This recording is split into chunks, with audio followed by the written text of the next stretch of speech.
To millions of fans who grew up watching the TV show Full House, the Tanner family seemed like the perfect American family.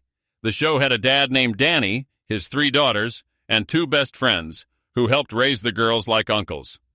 Even without a mother in the house, the family looked happy, funny, and full of love. They solved every problem with hugs, jokes, and life lessons by the end of each episode. But off the camera, the real lives of the actors were very different from the cheerful characters they played on television. Many of them faced hard times, personal struggles, and surprising secrets that fans never saw on the screen. Here are some of the strangest and most interesting stories about the Full House cast that have come out over the years. Talk to me. Bob Saget played Danny Tanner, the super clean, polite, and caring father who was always fixing things and giving advice. In real life, however, Bob was the total opposite when the cameras stopped rolling. In his 2014 memoir book called Dirty Daddy, he openly admitted that he had a very different side. He was known for crude and rude humor, especially in his stand-up comedy shows. Anyone who watched even a small part of his comedy routines knew he could say very dirty things and tell adult jokes. He once explained how he thought he had already pushed the limits on TV, but his real behavior was even worse. His silly and sometimes inappropriate jokes also happened on the Full House set. One funny but shocking story he shared was about a time when he thought only the adult crew members were around. He made rude and obscene gestures toward a 4-foot-tall rubber doll that the crew used as a practice stand-in for his TV daughters. At first, the people nearby laughed a lot at the joke, but then Bob realized that the video monitors were showing the scene all over the studio. That meant almost anyone on set will have seen what he was doing. He later joked about it, saying something like, "Okay, maybe I do act like that a little because when I was 5 years old, I didn't have many friends." It was the kind of mess that even the neat and tidy Danny Tanner would not want to clean up. Cut it out. For a long time, many people thought that the famous 1995 song You Oughta Know by Alanis Morissette was written about her ex-boyfriend, Dave Coulier. Dave played the funny and lovable Joey Gladstone on Full House, the uncle figure who did impressions and lived in the basement. The song has angry and strong lyrics about a bad breakup, which felt very different from Joey's nice and goofy personality on the show. Years later, Dave Coulier spoke to BuzzFeed and denied the rumor strongly. He said, "The guy described in that song is a real jerk, and I don't want people to think that's me." However, he also admitted in a Reddit Ask Me Anything session that when he first heard the song playing on the radio, some of the words sounded a bit too familiar from his past relationship with Alanis. He was quick to say that certain wild details in the song, like the part about a dirty movie theater, never happened to him. Still, the rumors stayed alive for many years and surprised a lot of Full House fans. How rude! Jodie Sweetin, who played Stephanie Tanner, the sassy and talkative middle sister known for saying, "How rude," had a very difficult time after the show ended. In 2006, she bravely admitted in an interview with Good Morning America that she had been addicted to methamphetamine. She explained that her problems started because of the empty feeling after Full House finished in 1995. "When a TV series ends, you feel a big loss," she said. "It is really hard to figure out who you are when you lose your job at only 13 years old. That job was basically how I knew myself." In her honest 2010 book, Unsweetened, Jodie shared even more painful details.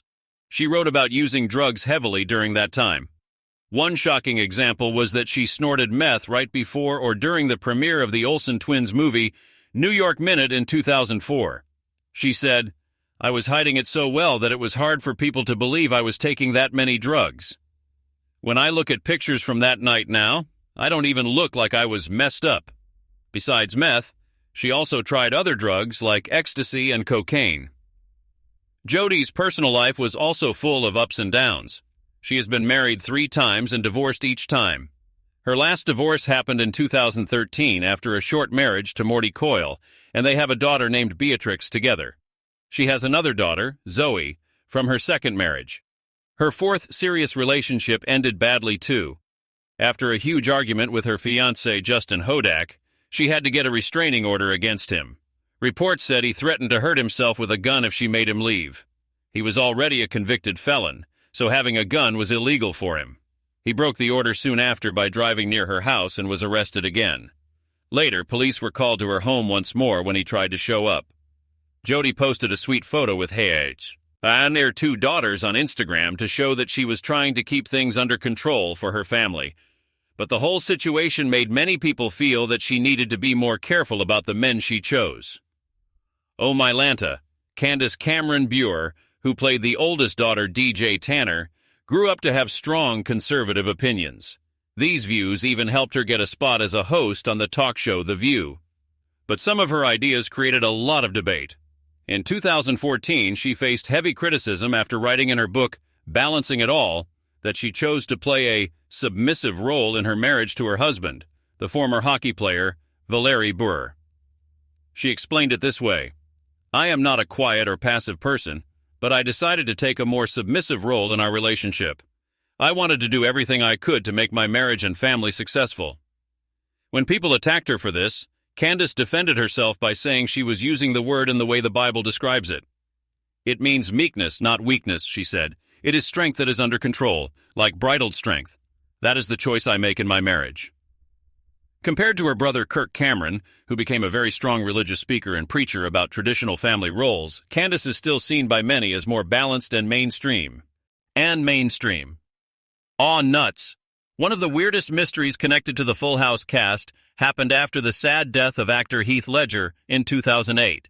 He died from an overdose of several prescription medicines. When his masseuse found him unconscious and later realized he had passed away, she did not call the police right away.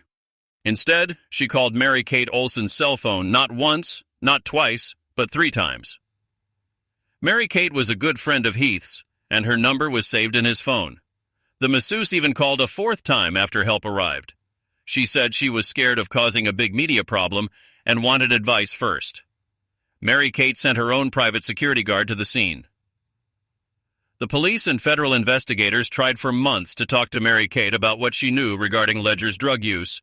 She refused to speak unless she was given legal protection, immunity. In the end, the case closed without her giving more details in an official way, but the strange phone calls left a lasting question mark on her reputation. You got it, dude. When Netflix brought back the Tanner family for the sequel series Fuller House, almost everyone returned, except the youngest daughter, Michelle, played by the Olsen twins, Mary-Kate and Ashley. Fans were disappointed. When asked why the twins said no, Mary-Kate explained that they had only heard about the project late and were surprised that no one, including their old co-star John Stamos, had talked to them about it earlier. John Stamos did not like that answer. He replied quickly on Twitter with a strong message, "I call bulls." That tweet made people wonder if there was bad blood or a feud between the Olsens and the rest of the cast. The next day, Stamos tried to calm things down. He tweeted that he had a nice conversation with Mary-Kate and reminded everyone that there are much bigger problems in the world than this. Else. Ader, the Olsen twins, explained honestly that they did not want to return because they had not acted in years and had moved on to other careers, especially in fashion. Many fans who watched their later low-budget movies could understand why they chose to stay away from acting. In the end, these stories show that even though Full House gave us a picture of a perfect family, the real lives of the actors were messy, human, and full of challenges, just like real life. The show still brings joy to many people, but the behind-the-scenes truths remind us that nobody is perfect. Nobody is perfect.